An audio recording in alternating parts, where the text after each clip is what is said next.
Daniel, o segredo para vencer. Tacoma, Washington, 17 de julho de 2005. Vencedores e como vencer. Eu gostaria de falar esta tarde sobre o assunto de como vencer. Um vencedor é alguém que se eleva acima do normal em seus dias, sendo continuamente fiel ao Senhor. A palavra vencedor implica que existe uma condição entre o povo de Deus que requer superação. Penso que não seja necessário lhes dizer sobre o dia em que vivemos. Tempo de ruína geral e de fracasso entre o povo de Deus. Há muita apatia no testemunho cristão hoje em dia e uma grande necessidade de superação. Outra expressão que aparece nas Escrituras e que está conectado com superação é o homem de Deus. 1 Samuel 2:27, 9:10, 1 Timóteo 6:11, 2 Timóteo 3:17, etc. Isso fala de um homem que se levanta para Deus e age para Deus em um dia em que aqueles que professam o nome do Senhor dão provas de serem infiéis. É significativo que a expressão "o homem de Deus" não é usada nas Escrituras quando as circunstâncias são boas entre o povo do Senhor, mas quando são ruins. Além disso, é sempre usada no singular. As Escrituras nunca dizem "homens de Deus". Isso significa que a fidelidade deve ser encontrada em uma base individual nos dias de ruína pública. As segundas epístolas no Novo Testamento são particularmente aplicáveis em tais ocasiões, porque antecipam o fracasso público do povo de Deus e enfatizam a necessidade da fidelidade individual ao Senhor. Em vista do fracasso público na profissão cristã hoje, há realmente somente dois tipos de pessoas. Aquelas que são as vencedoras, Apocalipse 2 e 3, e aquelas que são vencidas, 2 Pedro 2,19. Eu suponho que podemos dizer que somos um ou outro. Nós ou estamos vivendo a vida dos vencedores e vivemos para a causa de Cristo, ou somos vencidos pelo caráter da atualidade e estamos vivendo mais ou menos para nossos próprios interesses. É verdade que aqueles que são vencidos, no sentido falado por Pedro, não são verdadeiros crentes. Entretanto, o caráter dos tais pode marcar um crente verdadeiro se ele não andar com o Senhor. Pedro adverte sobre isso no final de sua segunda epístola, dizendo: "Guardai-vos de que, pelo engano dos homens abomináveis, sejais juntamente arrebatados, e descaiais da vossa firmeza." 2 Pedro 3,17. Assim, quando um crente verdadeiro não puder ser vencedor como acontece com um apóstata, ele pode ser arrebatado junto com a corrente da apostasia e ser vencido pela apatia e pela indiferença que marca os dias atuais. Esta tarde eu quero ler sobre um homem de Deus, o qual definitivamente se colocou acima das condições de seu tempo e foi grandemente usado pelo Senhor. Seu nome é Daniel. Sua vida ilustra belamente como nós devemos vencer em um dia mau. Eu gostaria de olhar algumas das características morais que o identificaram e fizeram dele um modelo de superação. O grande conflito espiritual. Antes de iniciar, porém, sinto que é necessário falar um pouco do grande conflito espiritual que todos os cristãos experimentam. Muitos não parecem notá-lo, mas enquanto nós falamos, há uma batalha espiritual enorme que está sendo empreendida sobre nossas cabeças. Em Efésios 6:11, é dito que o diabo tem seus estratagemas, ciladas, e os está usando presentemente entre o povo de Deus. Um estratagema é uma palavra feita da raiz da palavra estratégia e tem a ver com a ciência de guerra militar. O que isso quer dizer é que o diabo tem projetos específicos em sua vida e na minha. Quer nos fazer tropeçar e nos puxar para fora da senda da fé quando seguimos a Cristo. Você talvez pergunte: o que o diabo quer com os cristãos? Qual é a sua finalidade em nos atacar? Em uma palavra, Satã odeia a Deus e odeia a seu Filho, o Senhor Jesus Cristo. Quer fazer o possível para frustrar o propósito de Deus e glorificar seu Filho neste mundo. Ele sabe que a maneira pela qual Cristo é glorificado neste mundo é através da vida dos crentes. Quando as pessoas veem nossa alegria no Senhor, são levadas a Cristo. Seu propósito, consequentemente, ao atacar cristãos, é fazer suas vidas inúteis no serviço e no testemunho do Senhor. Se ele puder nos puxar para fora do caminho da obediência, nós seremos completamente infelizes e o nome de Cristo será desonrado de alguma maneira. Há duas coisas que nós precisamos ter em mente nessa batalha espiritual. Primeiramente, nosso inimigo, o diabo, é muito mais forte e mais inteligente do que nós somos. Em nossa própria força, não teríamos chance contra ele e seus emissários. Ele nos tiraria rapidamente do caminho na vida com o Senhor. Em segundo lugar, o Senhor é mais forte do que o diabo e pode derrotar cada um de seus ardis. A Bíblia diz: porque maior é o que está em vós do que o que está no mundo. 1 João 4,4. Se nós nos mantivermos perto do Senhor e seguirmos os princípios de sua palavra, seremos livres de cada tática que o diabo tiver contra nós. Outro versículo diz: porque sois fortes e a palavra de Deus está em vós, e já vencestes o maligno. 1 João 2,14. Isso mostra que os projetos de alguém que seja mau podem ser derrotados pela nossa simples obediência à palavra de Deus. O diabo não pode nos tocar contanto que nossos pés estejam colocados no caminho que a palavra delimita para nós. Mas isso, naturalmente, supõe que estamos familiarizados com os princípios da palavra de Deus. Se uma pessoa não souber qual é a vontade de Deus nas várias questões e problemas da vida, é vulnerável às táticas do inimigo e poderia ser tragado para fora do caminho. Esse é realmente meu interesse ao falar com vocês. Eu sei que muitos de vocês, jovens, não são versados nas Escrituras. Precisamos absorver mais seriamente a palavra de Deus. Precisamos nos saturar com ela e viver por seus princípios em comunhão com o Senhor, e nós seremos sustentados. Assim, o que eu estou dizendo, amigos, e isso é absolutamente sério, é que o diabo tem projetos específicos para nossas vidas. Ele é capaz de trazer muitos danos ao testemunho cristão se puder nos fazer viver para nós mesmos, ao invés de viver para a glória de Cristo. Incrédulos verão isso e serão convencidos que não há nada no Evangelho de Cristo, porque aqueles que professam conhecer o Senhor não estão felizes apreciando as coisas divinas. Consequentemente, muita da energia do diabo é usada em tentar levar o crente, o Filho de Deus, fora da senda da fé. Os projetos do rei da Babilônia para os jovens do povo de Deus. Vamos abrir o livro de Daniel e ler os primeiros 7 versículos do capítulo 1. No ano 3º do reinado de Jeoiaquim, rei de Judá, veio Nabucodonosor, rei de Babilônia, a Jerusalém e a sitiou. E o Senhor entregou em suas mãos a Jeoiaquim, rei de Judá, e uma parte dos utensílios da casa de Deus, e ele os levou para a terra de Sinar, para a casa do seu Deus, e pôs os utensílios na casa do tesouro do seu Deus.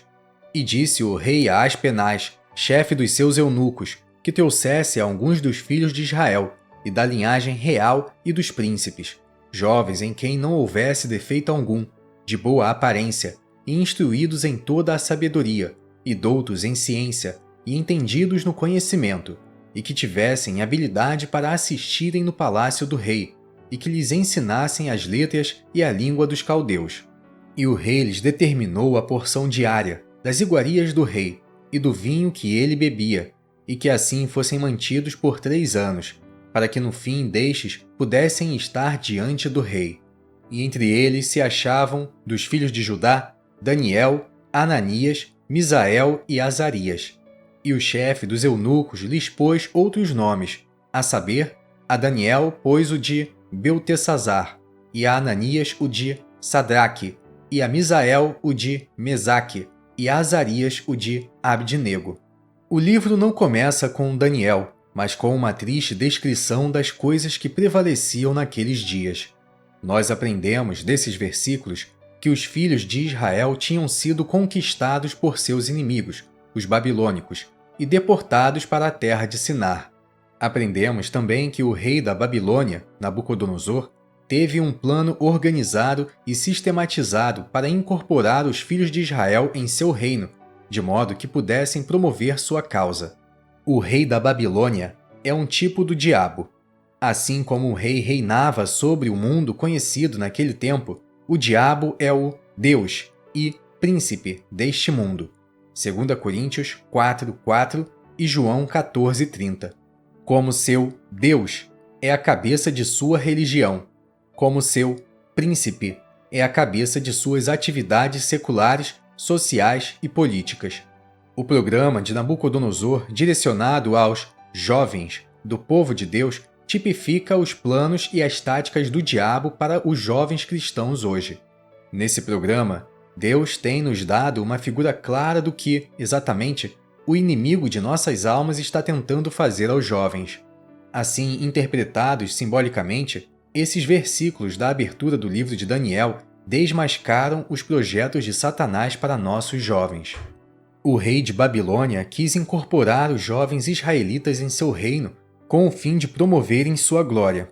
Seu plano envolveria trazer determinadas mudanças na vida dos jovens que alterariam o propósito de sua existência e os fariam úteis para a realização de seus objetivos. Há pelo menos 6 coisas distintas que o rei de Babilônia fez para alcançar seu objetivo. Vamos olhá-las e procurar aprender as lições que Deus poderia ter para nós. Primeira coisa: ele mudou os jovens para outro lugar. A primeira coisa que nós lemos é que o rei da Babilônia deportou os judeus para a terra de Sinar. Daniel 1, versículos 1 e 2. Removeu-os para um lugar onde não mais poderiam apreciar a herança que Deus lhes havia dado. A terra de Canaã, que tinha sido dado ao seu povo como herança, era uma terra bonita, onde leite e mel eram produzidos. Mas o rei de Babilônia os levou centenas de milhas longe dessa terra, onde já não poderiam apreciá-la. Amigos, isso é exatamente o que o diabo está tentando fazer conosco. Quer nos levar para longe da apreciação de nossa porção em Cristo. Como para Israel, Deus nos deu uma herança. Mas ao contrário da herança de Israel, que é terrenal, a nossa é celestial.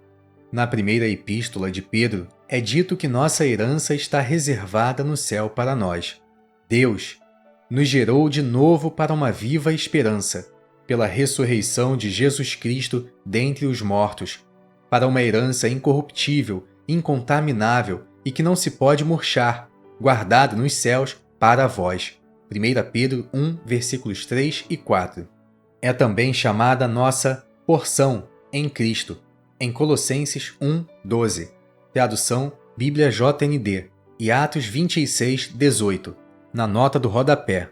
Deus quer que apreciemos nossa porção celestial, nossas bênçãos celestiais, mesmo antes que lá estejamos. Fez uma provisão completa para isso, nos dando o Espírito Santo. Se andarmos em comunhão com o Senhor, o Espírito de Deus tomará as coisas de Cristo e as mostrará para nós. João 16, 15. O Senhor é verdadeiramente suficiente para encher e satisfazer o nosso coração. O diabo, entretanto, está fazendo tudo o que ele pode para estragar nossa apreciação do que temos em Cristo. Não pode tirar nossa herança, mas pode nos tirar a apreciação dela enquanto vivermos aqui neste mundo. Se puder nos tirar a apreciação da nossa porção em Cristo, terá conseguido seu primeiro objetivo. É significativo que os jovens de Israel foram deportados para a terra de Sinar. Sinar significa soltar as amarras ou livrar-se de. Aparentemente, livrar-se da restrição era o caráter dessa terra, tanto que ela foi chamada como foi. Isso nos lembra o que Salomão disse em Provérbios 29, 18, Bíblia JND. Onde não há visão, o povo livra-se, solta as amarras, da restrição. A terra de Sinar é um tipo deste mundo onde livrar-se da restrição moral e espiritual é a ordem normal das coisas. Satã, como o Deus e o príncipe deste mundo, cegou os entendimentos dos incrédulos, para que lhes não resplandeça a luz do Evangelho da glória de Cristo, que é a imagem de Deus. 2 Coríntios 4:4.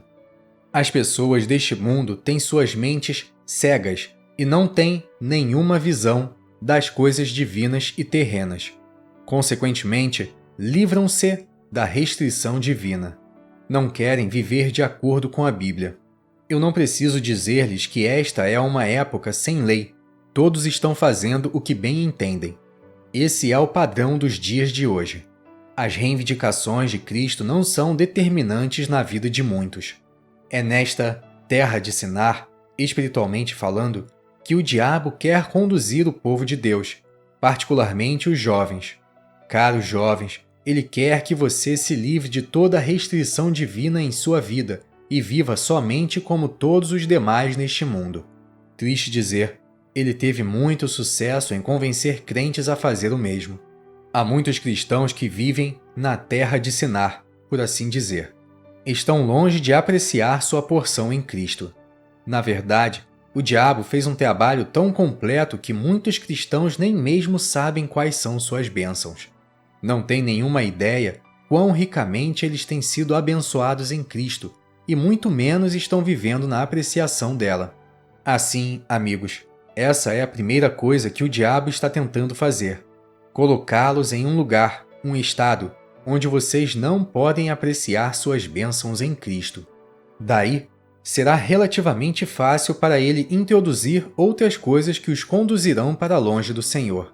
Se vocês não estiverem apreciando a porção que têm em Cristo, serão mais inclinados a buscar algo que vocês pensam que lhes trará a satisfação e a felicidade. No melhor dos casos, será somente temporário, Hebreus 11:25, e não os fará felizes realmente. Isso é um fato. Se uma pessoa não estiver apreciando sua porção em Cristo, não será um cristão verdadeiramente feliz e satisfeito. Eu vejo muitos cristãos infelizes hoje. Assim, eu sei que o diabo teve um sucesso tremendo em seu trabalho de deportar pessoas desta maneira. Segunda coisa, ele tornou seus jovens em eunucos. A próxima coisa que os babilônicos fizeram aos jovens do povo de Deus foi torná-los eunucos. Versículo 3.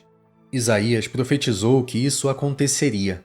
Ele disse: "E até de teus filhos, que procederem de ti, e tu gerares, tomarão para que sejam eunucos no palácio do rei de Babilônia." Isaías 39, 7. Literalmente, eles fizeram uma cirurgia, castração. Assim, eles não poderiam mais procriar. Fizeram isso para que aqueles que pertenciam à semente real não dessem continuidade à linhagem dos reis de Israel na terra. Logo, seria menos provável o crescimento dos judeus como uma nação e a consequente ameaça ao domínio da Babilônia. Essa ação do rei da Babilônia tipifica os esforços de Satã de nos fazer espiritualmente improdutivos. Como vocês sabem, Deus quer que sejamos frutíferos. Quer nos fazer gerar frutos em nossas vidas, no sentido de sermos uma bênção espiritual para outros.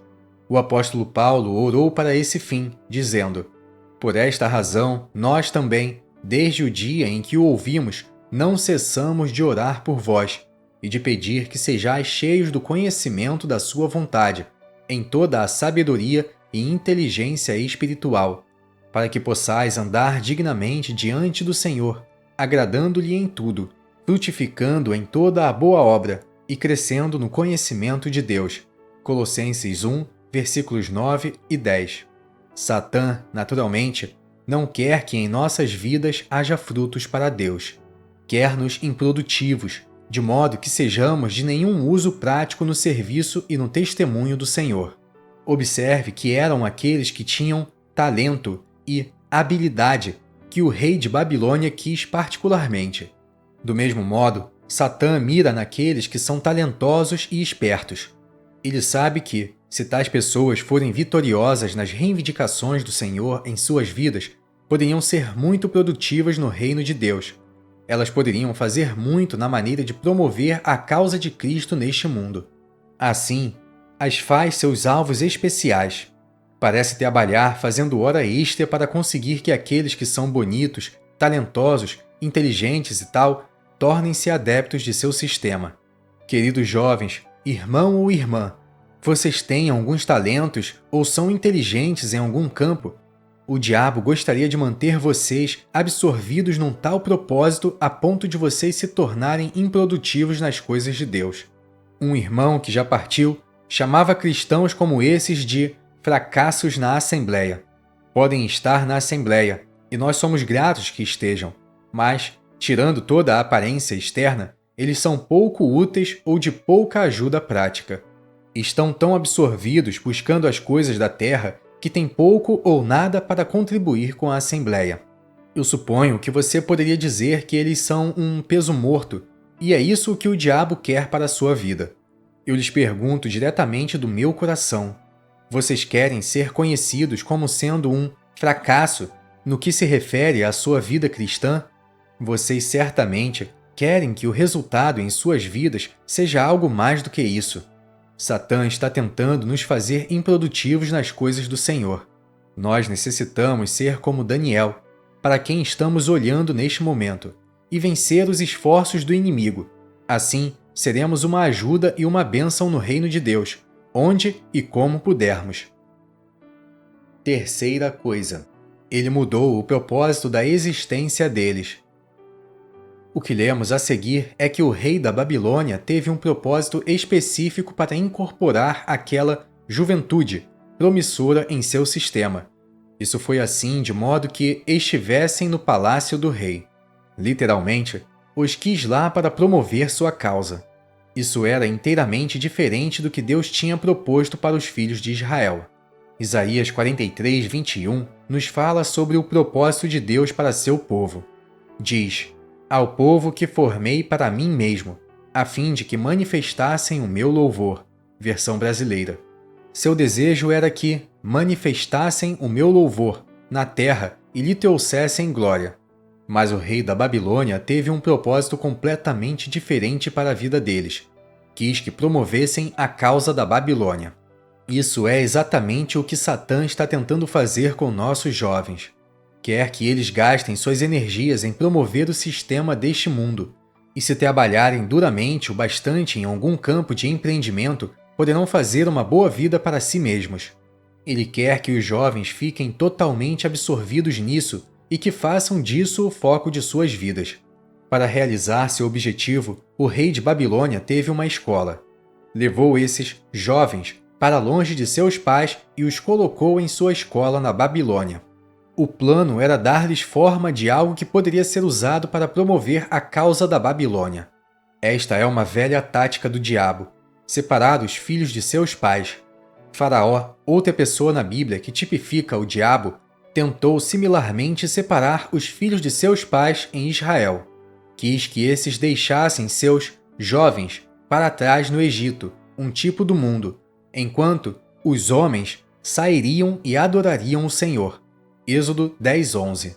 Eu não estou dizendo que seja ruim ir para a escola, mas que a tentativa de levar os filhos para longe de seus pais, espiritualmente falando, é definitivamente satânico. Queridos jovens, ainda que você viva na mesma casa que seus pais, você pode estar a quilômetros de distância deles no espírito. Esse é o trabalho do inimigo. Naquela escola, na Babilônia, já não estavam sob a autoridade dos seus pais. Estando naquela posição, podiam facilmente ser influenciados pelo modo de vida da Babilônia. Nós temos dito que o programa usado pelo rei da Babilônia teve a duração de 3 anos, versículo 5. Isso mostra que Satanás compreende que leva tempo para que o povo do Senhor seja completamente corrompido. Geralmente não acontece da noite para o dia.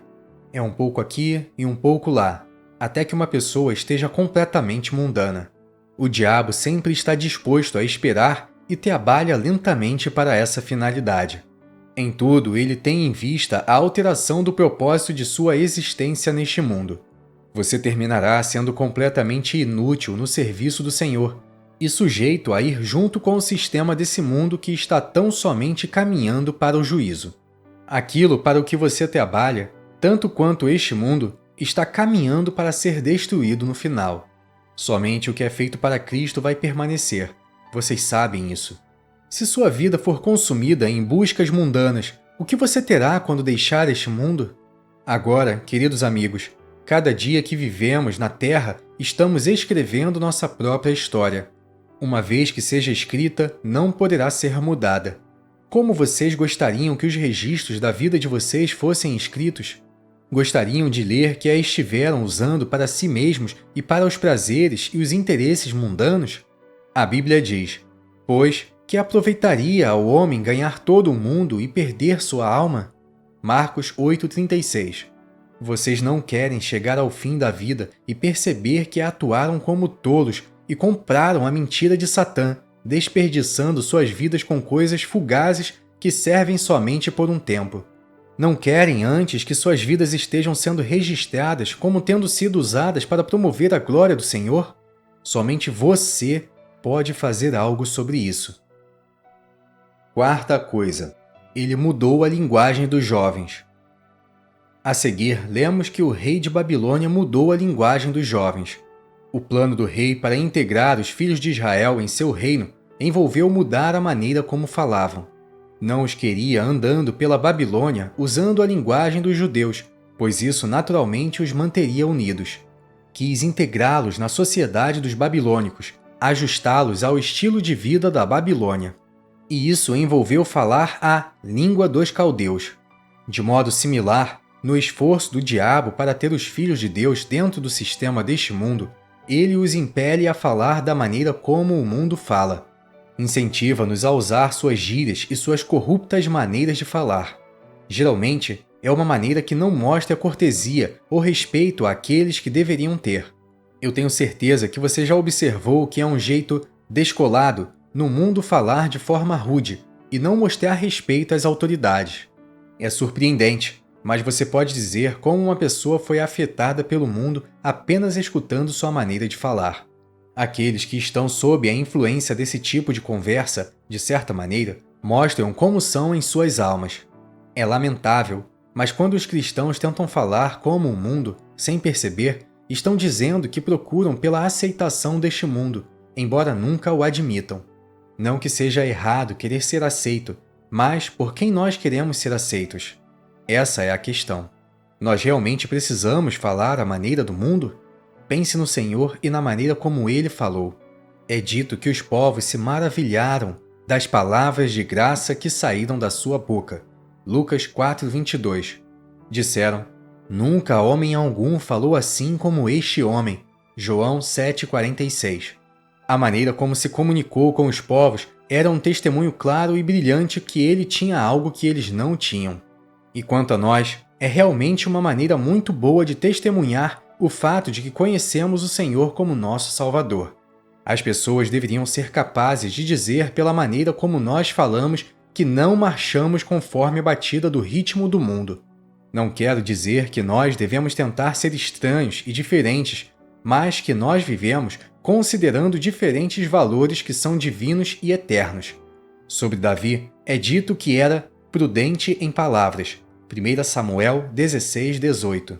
Esse é um bom testemunho para o jovem ter neste mundo corrupto. Não deixemos o mundo ditar como nós devemos falar. O apóstolo disse: não saia da vossa boca nenhuma palavra torpe, mas só a que for boa para promover a edificação, para que dê graça aos que a ouvem. Efésios 4:29. Quinta coisa, ele mudou a dieta dos jovens. O versículo 5 diz que o rei da Babilônia mudou também a dieta dos jovens. Designou para cada um deles uma provisão diária das iguarias do rei e do vinho que ele bebia. Daniel 1:5. Quis que aqueles jovens comessem o que os babilônicos comiam. De uma maneira similar, o diabo quer nos alimentar com o que as pessoas deste mundo se alimentam, em um sentido moral. As coisas que as pessoas deste mundo digerem, tanto quanto o que sustenta suas vidas, intelectual e socialmente, é o mesmo que o inimigo de nossas almas nos quer alimentar. Eu estou falando sobre a política do mundo, seu entretenimento com música, teatro, esportes, etc. Se o diabo puder nos manter ocupados com essas coisas, alimentar-nos com elas, sabe que enfraquecerá nossa capacidade espiritual. Logo, não teremos força espiritual para ficar contra toda a corrupção que nos cerca, e cairemos nela. Se nos alimentarmos de forma imprudente dessa sorte de coisas, seremos totalmente afastados para longe do Senhor. Assim, do ponto de vista de Satã, se ele deve alcançar seu objetivo principal com os filhos de Deus, é importante para ele começar a alimentá-las nas coisas que o homem do mundo se alimenta. Nós estamos vivendo em dias em que os avanços tecnológicos estão sendo feitos em um ritmo inacreditável. Graças à TV, CDs, Walkmans, iPods, DVDs, à internet e quem sabe o que mais, uma pessoa pode literalmente ter o que quer que ela escolha, fluindo deste mundo em sua vida ininterruptamente. Onde quer que você esteja, ou o que quer que você faça, com esses meios, você poderá literalmente ter as coisas lançadas em sua alma de manhã à noite. Você pode tê-los quando estiver indo para uma caminhada ou fazendo exercícios, em seu carro, enquanto você trabalha, quando você estiver sentado ou quando estiver deitado. Caros jovens, é extremamente necessário que se diga: nós temos que ter cuidado com o que nos alimentamos. Se tais brinquedos forem encontrados em mãos não santificadas, eles podem se transformar em ferramentas de Satã para corromper nossas almas. Tome como exemplo a música pulsante do rock. O diabo está dizendo que nossos jovens têm que ter isso em suas vidas de forma irrestrita. Alguém, libertado disso recentemente, disse-me que 90% das letras têm a ver com sexo, drogas e rebelião. Eu pergunto, como isso pode ser bom para sua alma? E quanto aos filmes? Talvez você esteja dizendo, o que há de errado em assistir aos filmes? Você sabe que eu não estou falando sobre Anne of Green Gables, clássico da literatura infantil canadense transformado em filme, e afins. Eu não sou tão ingênuo para pensar que os jovens querem ver esse tipo de filme. Vamos ser honestos, tais filmes são os últimos dos que são anunciados nas revistas especializadas, que eles querem provavelmente ver. Nós todos sabemos que para vender filmes, atualmente e em geral, tem que ter crime, violência, uma cena de sexo, uma cena de perseguição e humor, alguns dos quais não são os mais limpos. As mulheres geralmente se vestem de maneira provocante, a linguagem é frequentemente má e há geralmente alguma promiscuidade. Como podemos nós possivelmente pensar que, se nos alimentarmos deles, não haverá nenhum efeito em nós? Se você olhar por trás dessas coisas, tais invenções são realmente o golpe de mestre de Satanás. Ele tem realmente enganado os cristãos, levando-os a pensar que necessitam todos esses mais recentes dispositivos. Fazem parte de seu plano mestre para desviar a atenção dos santos para muitas coisas, exceto para Cristo. Desse modo, ele nos faz comer sua carne. Caros jovens, vocês percebem que essas coisas que o rei da Babilônia está lhes dando para comer são prejudiciais às suas almas? Consumindo sua energia espiritual, estragando seu apetite para coisas divinas, enganando suas almas e impedindo-os de fazer progresso nas coisas do Senhor. Em toda a minha vida, eu nunca vi que qualquer um que se alimenta de tais coisas tenha qualquer apetite sério para a palavra de Deus, ou faça algum progresso significativo em suas almas. Isso não é uma coincidência. É a prova de que quem se alimentar daquelas coisas será levado para longe do Senhor e de suas coisas. É realmente triste, mas muitos dos nossos jovens aceitaram de todo o coração as ofertas do rei da Babilônia e estão comendo sua carne. E os jovens não são os únicos, tampouco. O antigo provérbio que diz, você é o que você come, é tão verdadeiro em coisas morais e espirituais como em coisas naturais. Aquilo que alimenta vocês intelectualmente dá forma à sua alma. Vocês se transformam moralmente no que vocês contemplam. Esse é um princípio de vida, seja para bem ou para o mal. A Escritura diz, porque, como imaginou no seu coração, assim é ele. Provérbios 23, 7. Assim, se aquelas coisas estiverem diante de sua alma, você certamente será afetado por isso, e não será para seu bem espiritual. Sexta coisa. Ele mudou os nomes dos jovens. Os versículos 6 e 7 dizem-nos que o rei de Babilônia fez uma coisa a mais. Ele mudou os nomes deles. Fez isso de modo que a verdadeira identidade deles, como filhos de Israel, fosse escondida. Não queria que fossem reconhecidos, na Babilônia, como israelitas.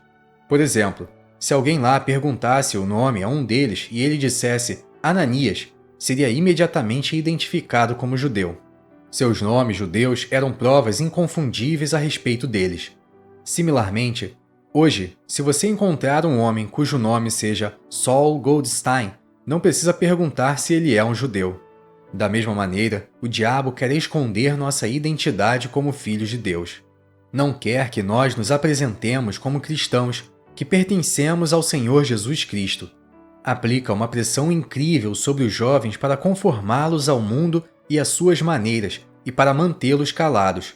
Quer nos misturar de modo que fiquemos parecidos com as pessoas deste mundo e que falemos como eles, e então não haverá nenhuma diferença externa ou visível. O resultado, naturalmente, é que não haverá nenhum testemunho rendido ao Senhor. O diabo usa a pressão do grupo. Por isso, talvez, vocês tenham receio de confessar o Senhor a alguém do grupo, pois eles rirão de vocês. É completamente possível que isso aconteça. O diabo quer fazê-los sentir tal pressão, pois assim vocês se manterão quietos. Mas lembrem-se do aviso. O temor do homem armará laços. Provérbios 29, 25.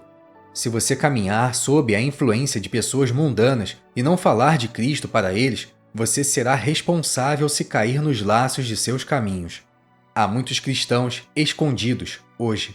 O que eu quero dizer com isso é que há cristãos que não têm a coragem moral e espiritual de levantar-se e declarar que pertencem ao Senhor. Mantém seu cristianismo no seu esconderijo. José de Arimateia era esse tipo de pessoa.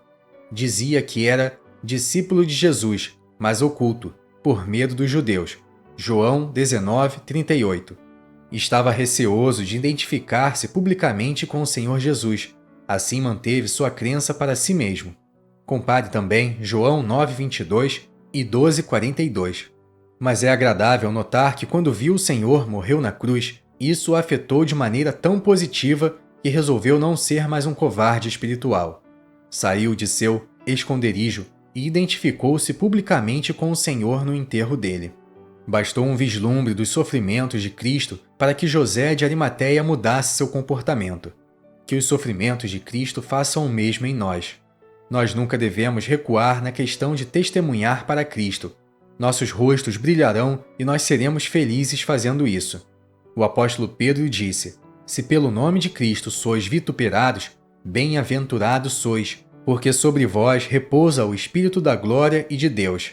1 Pedro 4,14. Você provavelmente não notará, mas quando você confessa a Cristo diante de outro, o Espírito da glória e de Deus repousará em você. E aquele a quem você fala verá um testemunho brilhante e reluzente. Assim, nesses versos da abertura do livro de Daniel, nós temos uma exposição detalhada das táticas de nosso inimigo, com respeito à sua tentativa de tornar-nos inúteis no reino de Deus. O diabo está procurando, primeiro, levar-nos para longe de apreciar nossa porção em Cristo. Segundo, fazer-nos espiritualmente improdutivos. Terceiro, fazer-nos desperdiçar nosso tempo e energia edificando este sistema mundano. Quarto, fazer-nos falar como as pessoas deste mundo. Quinto, alimentar-nos com os entretenimentos deste mundo. Sexto, pressionar-nos para não confessarmos a Cristo. O segredo de Daniel para vencer. Como disse antes, eu quero olhar Daniel como um homem de Deus, o qual se pronunciou acima das condições de seu dia como um vencedor, e como ele foi usado por Deus. Sua vida ilustra como nós devemos vencer em um dia mau. Eu gostaria de olhar algumas qualidades morais que o caracterizaram, fazer dele um modelo de superação e exibi-lo como aquele que nós devemos imitar. Afinal de contas, a Escritura nos encoraja a seguir a fé daqueles que andaram nessa senda antes de nós. Hebreus 13, 7. Primeira qualidade moral. Ele teve um exercício para manter-se separado da corrupção da Babilônia. A primeira coisa que nós lemos sobre Daniel é que ele teve um exercício para não se contaminar com as coisas que o rei da Babilônia ofereceu para ele comer. No versículo 8 diz: E Daniel propôs no seu coração não se contaminar com a porção das iguarias do rei, nem com o vinho que ele bebia. Portanto, pediu ao chefe dos eunucos que lhe permitisse não se contaminar. Ele sabia pelas santas escrituras que aquelas coisas que o rei de Babilônia quis que ele comesse eram impuras e, consequentemente, proibidas para os filhos de Deus. Levítico 11, versículos 1 a 47. Assim, agiu em simples obediência à palavra de Deus e não se contaminou com as coisas que o rei de Babilônia lhe ofereceu. Caros jovens, os exercícios de Daniel vieram da vontade dele de agradar ao Senhor. Eu espero que vocês tenham um desejo de agradar ao Senhor em suas vidas. Isso veio do coração dele. É dito que ele propôs em seu coração. Todo exercício espiritual começa no coração.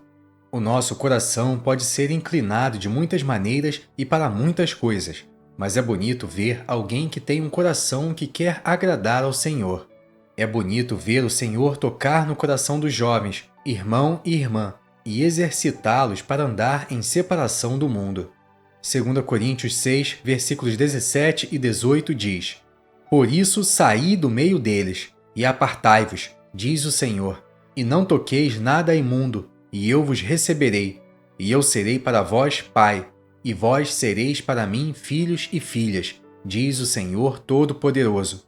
Daniel agiu nesse princípio, e Deus o abençoou por isso. Os amigos, esses são os primeiros na questão do controle da separação. Esse exercício fez de Daniel um homem santo. Vemos também que ele teve coragem de resistir e agir segundo suas convicções. Mas observe, não fez nada de maneira ofensiva, jogando na cara do chefe dos eunucos aquilo que cria. Está escrito, pediu, a fim de que não se contaminasse com a comida do rei. Eu menciono isso porque é possível defender aquilo que é correto de uma maneira carnal, e o Senhor não se identificará com tal atitude. Isaías 65, 5. Mas Daniel não se comportou de tal maneira, e isso resultou no fato dele contar com o favor do chefe dos eunucos. Nós necessitamos andar em separação, mas isso não quer dizer que precisamos usar a antipática atitude de repreender. Daniel teve muitas oportunidades de se justificar se quisesse ceder daquilo que estava em torno dele. Poderia ter usado grande número de argumentos plausíveis para acatar as demandas e os pedidos do rei. Acredito que muitos de seus irmãos não o criticariam, porque estavam fazendo tais coisas. Versículo 15. Por exemplo, poderia ter usado o argumento que, por terem sido conquistados, deveriam se submeter ao rei e fazer o que ele disse. Afinal, Jeremias havia profetizado que quando fossem levados cativos para uma terra distante, deveriam procurar a paz da cidade. Jeremias 29, 7. Consequentemente, ele deveria concordar com aquilo que os babilônicos quisessem. Ou poderia ter argumentado que os princípios na lei de Moisés aplicavam-se, na realidade, somente aos filhos de Israel quando estavam na terra deles. No livro de Deuteronômio, onde Moisés deu várias ordens a respeito de como deveriam viver, diz especificamente, quando entrares na terra. E assim, como não estavam na terra deles, não seria necessário manter todas aquelas leis e os estatutos. Poderia ter feito um acordo e dito, bem, meus irmãos estão fazendo isso, versículo 15. Então farei o mesmo que eles e não causarei problemas. Teria sido a maneira mais fácil de livrar-se, mas Daniel não o faria. Nos versículos de 11 a 14, vemos que quando o exercício começou com Daniel, outros foram afetados. Ananias, Misael e Azarias tomaram coragem e juntaram-se a Daniel no exercício. Isso mostra que se nos levantarmos para o Senhor, Deus nos dará coragem para agir e pessoas com quem poderemos andar nessa senda. Isso mostra que nossas vidas afetam a outros, seja para o bem ou para o mal. Independente de quão insignificantes possamos nos sentir, nossas vidas afetam outras de alguma maneira. Em Romanos 14, 7 diz, porque nenhum de nós vive para si, e nenhum morre para si. Você pode não acreditar, mas sua vida está tendo um efeito sobre alguém. E eu pergunto, isso é para o bem ou para o mal? Nos versículos 15 a 20, vemos que Deus recompensou o exercício deles que se abstinham da comida do rei, o que se tornou evidente a todos. Primeiramente, a saúde deles ficou melhor.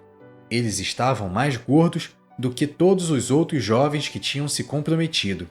Isso nos ensina que, se abstendo da alimentação das coisas do mundo e se alimentando das coisas divinas, sua saúde espiritual, seu estado espiritual, será próspero. Em segundo lugar, Deus os recompensou com conhecimento e habilidade, mais do que a todos os outros na Babilônia, e Daniel teve uma especial compreensão em todas as visões e sonhos. Isso significa que fizeram grandes ganhos espirituais. E eu ouso dizer que você ganhará espiritualmente também, tanto quanto for seu interesse intelectual nas coisas divinas. Essas coisas eram preparatórias para Daniel ser usado pelo Senhor em Babilônia. Queridos jovens, irmãos ou irmãs, o Senhor quer usá-los ou usá-las em seu serviço. E o início é o que vimos aqui. Você necessitará ter esse exercício que Daniel e seus 3 amigos tiveram. Em 2 Timóteo 2, versículos 19 a 21, diz: Todavia, o fundamento de Deus fica firme, tendo este selo: o Senhor conhece os que são seus, e qualquer que profere o nome de Cristo, aparte-se da iniquidade. Ora, numa grande casa não somente há vasos de ouro e de prata, mas também de pau e de barro, uns para a honra, outros, porém, para a desonra. De sorte que, se alguém se purificar destas coisas, será vaso para a honra, santificado e idôneo para uso do Senhor, e preparado para toda boa obra. Essa passagem nos mostra que antes de sermos usados pelo nosso Mestre, temos que nos purificar das coisas que representam uma desonra para Ele. Há, naturalmente, mais o que fazer além disso, como veremos nas características que se seguem e que marcaram a vida de Daniel, mas tudo começa por essa purificação. Segunda qualidade moral: ele se associou com bons companheiros. No capítulo 2, há o relato de uma crise no reino. Todos os profetas e adivinhos seriam mortos se o sonho de Nabucodonosor não fosse tornado conhecido. Nos versículos 17 e 18 diz: Então Daniel foi para a sua casa e fez saber o caso a Ananias, Misael e Azarias, seus companheiros, para que pedissem misericórdia ao Deus dos céus sobre este segredo, a fim de que Daniel e seus companheiros não perecessem com o resto dos sábios da Babilônia. Vemos que Daniel teve outra coisa que foi importante para vencer em um dia em que a massa do povo de Deus estava comprometida. Isto é, tinha companheiros que tinham um exercício similar. No capítulo 1, nos foi dito que a vida de Daniel tinha afetado outros jovens, mas agora lemos que eles passaram a ser seus companheiros. Ele buscou bons companheiros e andou com eles. É muito bom ter aqueles com quem vocês podem andar e em quem podem confiar.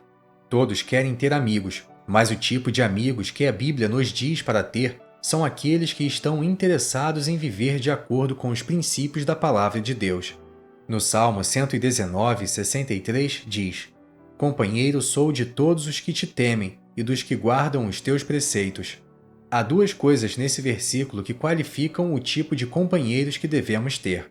Primeiramente, deve haver temor de Deus em nossas vidas. Isto será evidente se queremos estar distantes do pecado. Provérbios 14, 16 diz: O sábio teme e desvia-se do mal. No primeiro capítulo, nós vimos que os companheiros de Daniel deram provas disso ao recusar a comida do rei. Se você souber de jovens que estão fazendo coisas erradas, isso é um sinal indicador de que eles não têm temor de Deus em suas vidas. As Escrituras são claras a respeito dessa questão quando fala que não devemos ser seus companheiros. E não pensem que vocês só encontram o pecado no mundo. A palavra de Deus diz: No meio da congregação e da assembleia foi que eu me achei em quase todo o mal. Provérbios 5,14. Podemos encontrar tal coisa entre o povo do Senhor. Lembrem-se, estamos em dias de ruína da profissão cristã. Então, a segunda coisa que deve marcar alguém que seria um bom companheiro é que ele terá um exercício para manter os preceitos da Palavra de Deus. Os preceitos são os menores detalhes de sua palavra. Isso aponta para uma obediência rigorosa à Palavra de Deus. Se virem essas 2 coisas em um crente, podem estar certos que ele será um bom companheiro para vocês. Agora posso lhes perguntar: que tipo de companheiros vocês têm? São aqueles que os ajudarão a seguir adiante? Ou são os que representam um impedimento mais do que qualquer outra coisa? E posso ainda perguntar: que tipo de companheiro temos sido para nossos amigos? Há boas e positivas razões pelas quais vocês devem procurar bons companheiros, e eu gostaria de mencionar algumas delas. Primeira, encorajamento. Em 1 Samuel 14, versículos 6 e 7 diz: Disse, pois, Jonatas ao moço que lhe levava as armas: Vem, passemos a guarnição destes incircuncisos. Porventura, operará o Senhor por nós, porque para com o Senhor nenhum impedimento há de livrar com muitos ou com poucos. Então o seu pajem de armas lhe disse: Faze tudo o que tens no coração. Volta, eis-me aqui contigo, conforme o teu coração. Aqui temos um exemplo de como um amigo pode nos ser um encorajamento. Jonatas desejou fazer um trabalho para o Senhor e para a libertação de seu povo. Saiu com seu pajem a fim de impedir a entrada dos filisteus em sua terra. Mas quando estava a ponto de pôr seu plano em ação, teve, aparentemente, outro pensamento e considerou desistir dele. Foi quando seu pajem o pressionou e o incentivou a ir adiante. Isso é o que os bons companheiros farão para vocês. Segunda, preservação. Em 1 Samuel 25, versículos 14 a 16, diz: Porém, um dentre os jovens o anunciou a Abigail, mulher de Nabal, dizendo: Eis que Davi enviou mensageiros desde o deserto a saudar o nosso amo. Porém, ele se lançou a eles. Todavia, aqueles homens têm-nos sido muito bons e nunca fomos agravados deles, e nada nos faltou em todos os dias que conversamos com eles, quando estávamos no campo. De muro em redor nos serviram, assim de dia como de noite, todos os dias que andamos com eles, apacentando as ovelhas.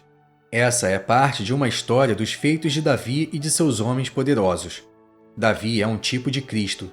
Aqueles que viveram e andaram com ele são uma figura dos crentes fiéis que andam na companhia do Senhor Jesus Cristo.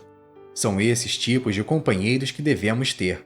Os moços de Nabal concluíram que, ao manter a companhia dos moços de Davi, estariam seguros dos perigos no deserto.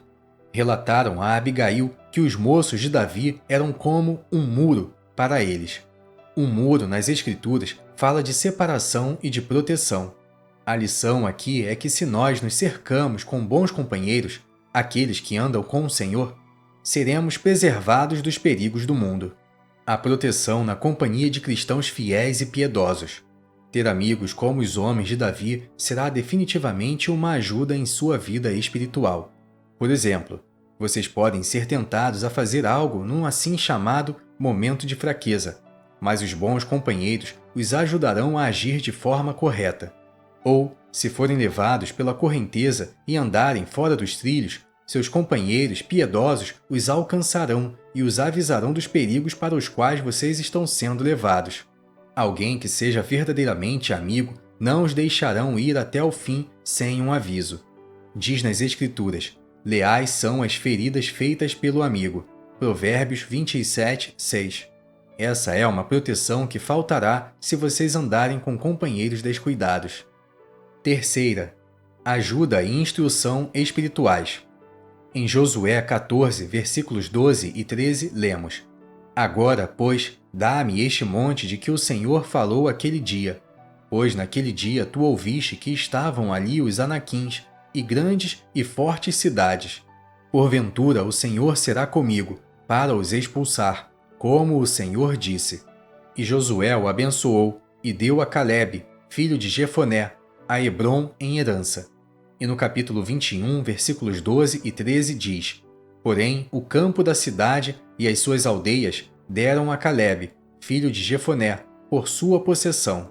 Assim, aos filhos de Arão, o sacerdote, deram Hebrom, cidade do refúgio do homicida, e os seus arrabaldes, Libna e seus arrabaldes. Os filhos de Israel deram a Calebe a oportunidade de ter a parte da herança que quis, e ele escolheu Hebrom. Hebrom significa comunhão. Isso não é encantador? No capítulo 21, nós aprendemos que Hebrom era a cidade onde os sacerdotes viveram. Os sacerdotes eram aqueles que viviam e trabalhavam na presença do Senhor no santuário. Quando estavam fora de seus deveres no tabernáculo e mais tarde no templo, viviam nessa cidade. Isso significa que Caleb esteve cercado literalmente por sacerdotes. Essa, pois, é a boa companhia para se ter por perto. Isso mostra que ele teve um exercício para andar na companhia de sacerdotes. Todos têm necessidade de companheiros deste tipo, que possam ser uma ajuda espiritual. A Bíblia diz: como o ferro com fogo se aguça, assim o homem afia o rosto do seu amigo. Provérbios 27:17.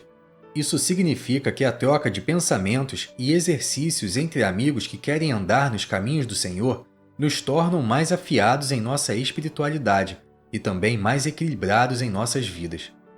Quarta, suporte em tempos de provação. Em Jó 6,14, nós lemos: ao que está aflito, devia o amigo mostrar compaixão. Este é outro grande benefício que temos em ter bons companheiros: solidariedade e suporte em época de provação. Jó se queixava de que seus amigos não lhe davam isso, e no capítulo 42, versículos 7 a 9, nós aprendemos que estavam definitivamente no erro. Certamente é uma ajuda positiva ter companheiros piedosos, que compreendem as nossas provas da fé e tudo o que estamos passando, aqueles em quem podemos confiar.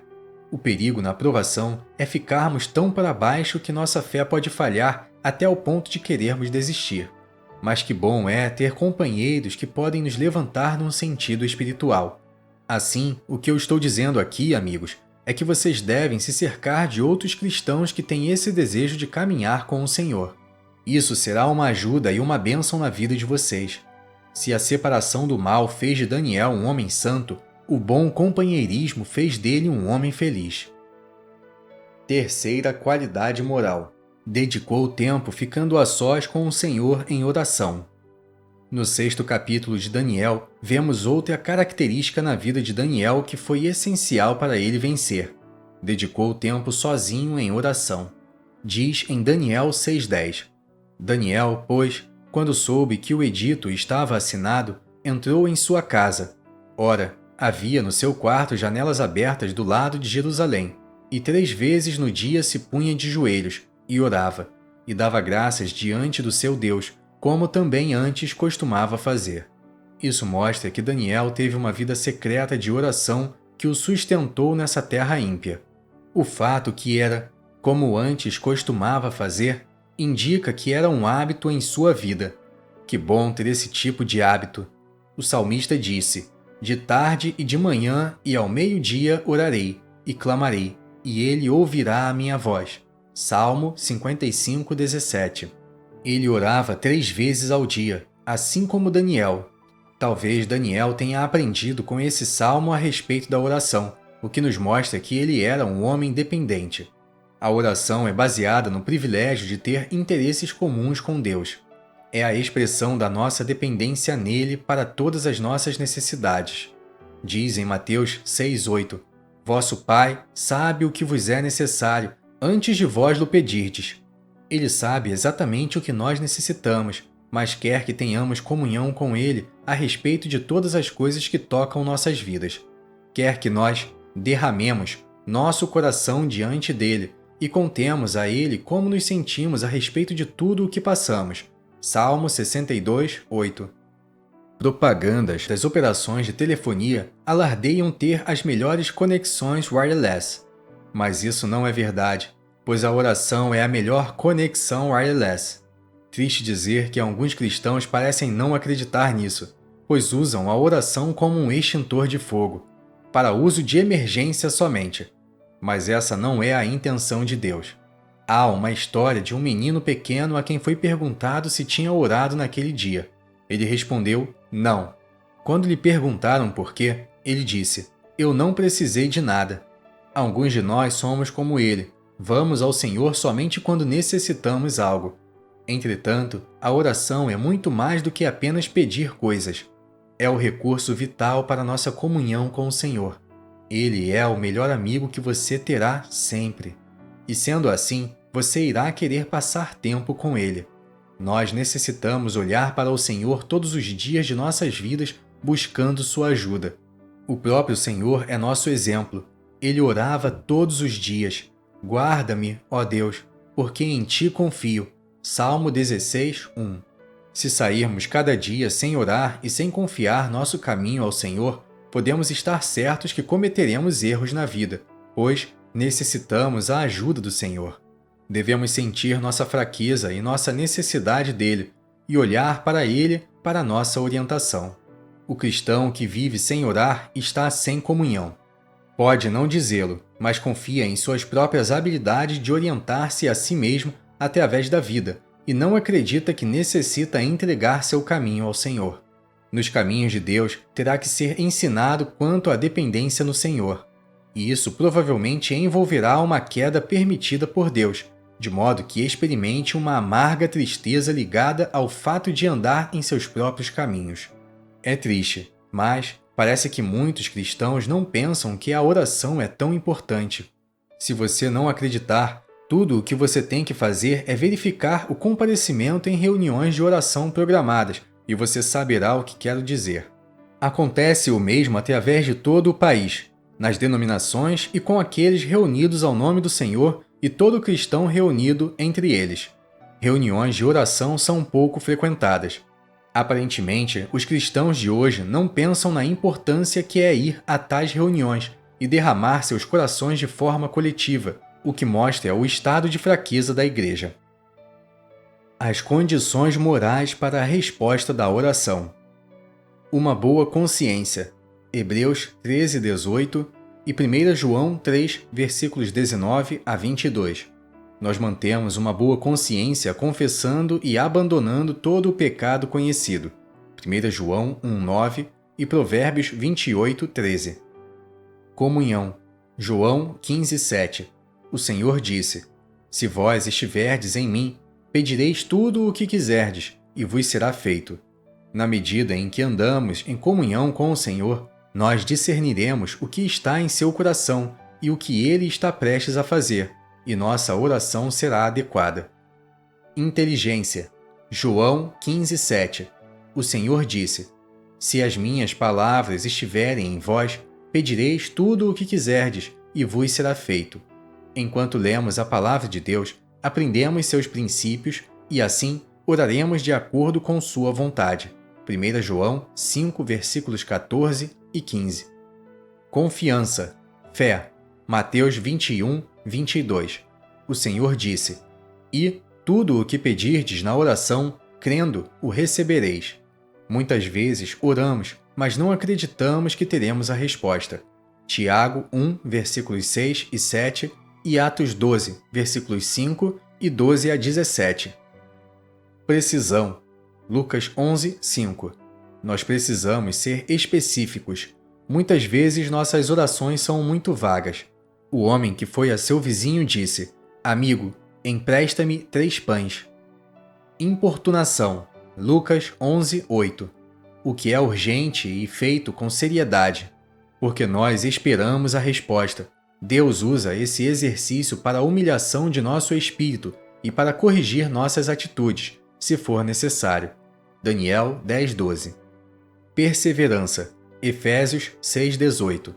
Nós desistimos muito rapidamente, mas precisamos perseverar em oração. Colossenses 4, 2. Paulo falou sobre o combate juntos em oração. Eu penso que nós não sabemos muito sobre o que isso significa. Romanos 15, 30.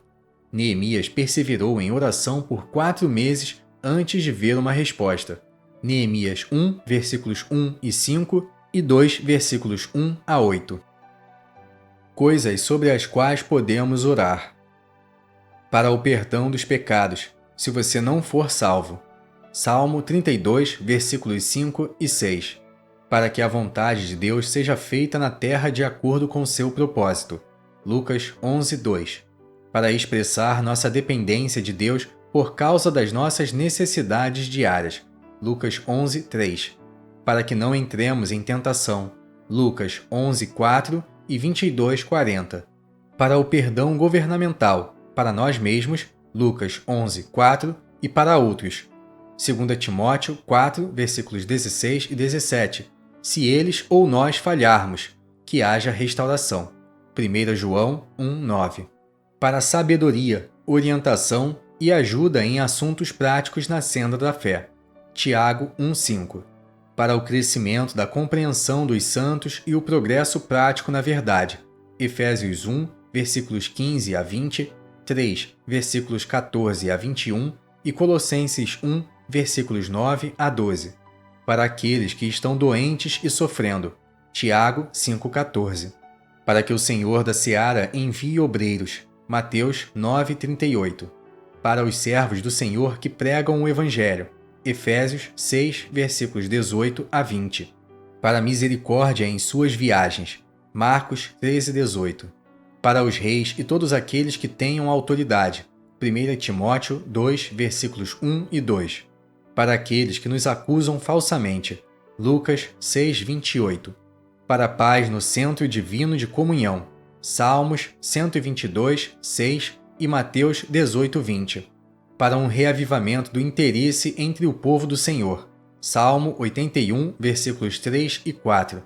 O tempo que Daniel passou sozinho com o Senhor em oração deu a ele, mais do que nunca, uma profunda convicção, pois fez dele um homem devotado.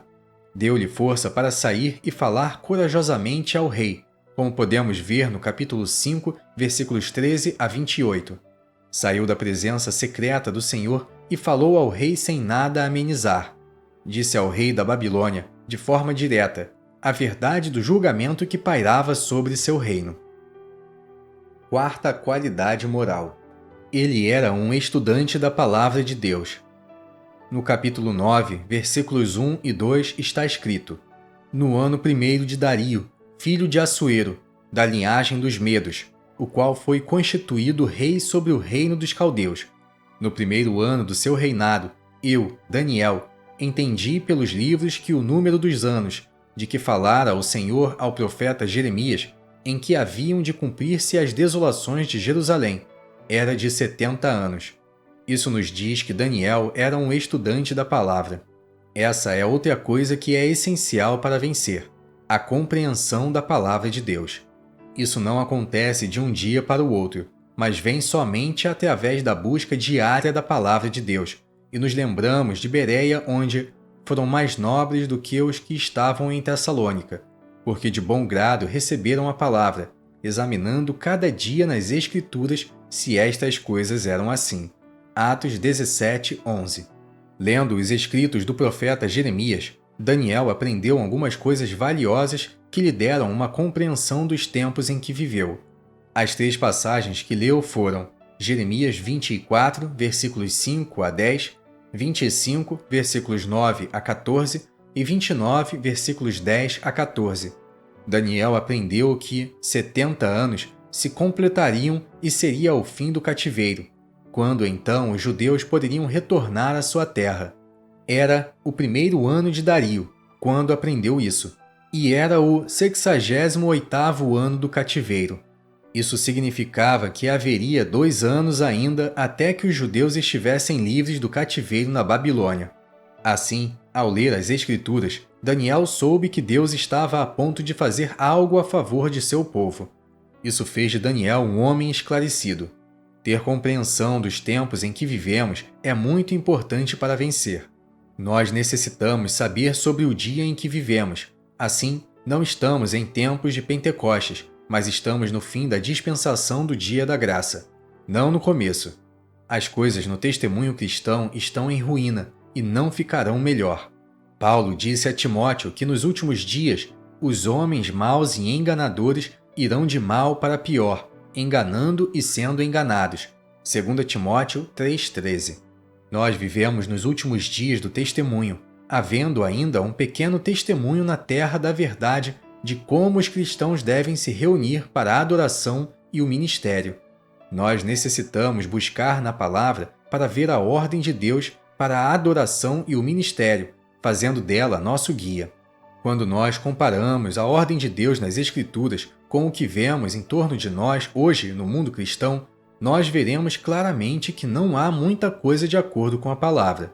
E se estivermos exercitados sobre estar onde Deus quer que estejamos, tanto quanto em tudo o que diga respeito a isso, acredito que Deus lhes mostrará. Eu tenho ouvido que alguns dizem: eu não sou um leitor, como se isso os absolvesse da leitura da palavra de Deus ou de qualquer outro ministério escrito. Bem, Daniel, o vencedor, era certamente um leitor. Se vocês quiserem ser vencedores nestes dias, precisam começar a ler a palavra também. Eu espero que vocês estejam lendo a palavra diariamente. Se estiverem tendo problemas com falta de concentração e de interesse, eu acredito que, se perseverarem, Deus aumentará sua vontade para ler mais. Aprofundará seu interesse e sua compreensão, e vocês crescerão nas coisas divinas. Também os fará eficazes no serviço do Senhor. Há muito que está sendo feito hoje para Deus, mas isso não é de Deus. O que eu quero dizer é que muito do serviço que está sendo conduzido hoje é feito na ignorância dos propósitos de Deus. Alguns deles são contraproducentes.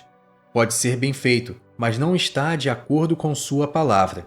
Paulo disse: se um homem também milita, não é coroado se não militar legitimamente. 2 Timóteo 2,5. Isso significa que nós devemos trabalhar no serviço do Senhor de acordo com o plano divino, a palavra de Deus, se nós estivermos indo obter uma recompensa. Se vocês aplicarem seu tempo aprendendo a verdade, serão muito mais eficazes no serviço ao Senhor. Atos 18, versículos 24 a 28. Quinta qualidade moral. Ele teve a glória de Deus final diante de sua alma. Mais adiante, no capítulo 9, vemos que Deus deu a Daniel uma compreensão de suas futuras atividades com seu povo Israel no que foi chamado as 70 semanas de Daniel. Nós não o leremos agora, mas isso está nos versículos 20 a 27. Os estudantes da Bíblia dedicaram um estudo profundo a esses versículos e aprenderam muito sobre o futuro deste mundo, em particular, a grande tribulação. Nós faríamos bem em estudá-los também.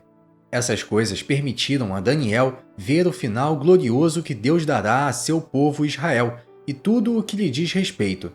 Teve uma visão, por assim dizer, diante de sua alma que lhe deu energia para continuar na senda da fé por muitos anos, sendo um testemunho fiel do Senhor. E isso o fez um homem útil. Nós necessitamos também ter, diante de nossas almas, esse final glorioso que virá de Deus. Certamente, o propósito de Deus para Israel e para a Igreja é completamente diferente um do outro, mas nós devemos ainda ter nossos pensamentos projetados no futuro e ver o final glorioso que Deus dará para a Igreja, e então servirmos a Ele até o fim. Qual é o projeto de Deus para a Igreja? É glorificar a Cristo no dia de sua vinda visível, conhecido como o Milênio. Naquele dia, Deus mostrará a glória de Cristo diante deste mundo através da Igreja. 2 Tessalonicenses 1,10 e Apocalipse 21,9 a 22,5. A Igreja, no seu glorioso estado, transmitirá a glória de Cristo para a terra, e eu ouso dizer, para todo o universo. E Deus será glorificado em Cristo nas duas esferas, no céu e na terra. Efésios 1,10. Se nós tivermos esse final diante de nossas almas e tudo o que lhe pertence, acredito que teremos, agora, energia no serviço do Senhor. Há muito a fazer, ajudando e instruindo aos santos, edificando-os na santíssima fé, etc. Deus os quer tomando parte de seu trabalho, mas se vocês forem vencidos pelas coisas que os cercam e absorverem essas coisas, vocês serão completamente inúteis em seu serviço. Por outro lado, se vocês tiverem as características morais de Daniel em suas vidas, serão vencedores em todo o sentido da palavra, e vocês serão usados pelo Senhor em seu serviço hoje. Possa Deus dar a vocês a graça para agir assim. Resumo dos exercícios morais de Daniel. Primeiro, o exercício para manter-se separado da contaminação da Babilônia o fez um homem santo. Segundo, cercar-se de bons companheiros que eram da mesma fé preciosa o fez um homem feliz. Terceiro, criar o hábito de orar ao Deus do céu o fez um homem dependente. Quarto, ser um estudante da Palavra de Deus o fez um homem esclarecido. E quinto, ter o final glorioso das coisas de Deus diante de sua alma o fez um homem dinâmico e útil. Texto escrito por Bruce Anstey. Narração realizada pelo canal Livros Cristãos em Áudio.